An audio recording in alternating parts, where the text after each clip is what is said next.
Sveiki, čia Jurgis iš Tavo Tikslas LT. Vėl reportažas iš Šventosios, puikiai vieta pavakarieniaut, graži muzika, super, pas kapitoną esam. Pamačiau tokį gerą aparatą, jeigu žinot, tai yra gazirovinė vada, buvo kapeikė, paprastas gazuotas vanduo ir 3 kapeikės su sirupu. Taigi, bet atėjo tokia gera mintis, daug žmonių gyvena praeitim, bet visiškai nežiūri ateitį.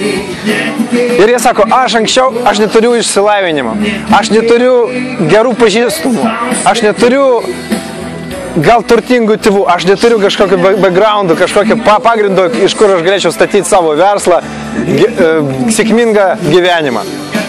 Bet, žinokit, 2 dalykus. Praeitis yra vienas dalykas, ateitis yra kitoks dalykas. Ir daug žmonių tiesiog galvoja, kaip buvo gerai praeityje, bet kaip dabar yra negerai. Yra dabar tik tai šiandien. Rytojus yra negarantuotas, o vakar jau neegzistuoja. Taigi, tiesiog paprastas palinkėjimas. Pagalvokit, kas šiandien yra gera. Kas šiandien, kokį potencialą turiu, ką aš galiu pats pakeisti. Kokią kalbą galiu išmokti. Ką galėčiau įsisavinti, kokį įgūdį išugdyti, kokius draugus surasti.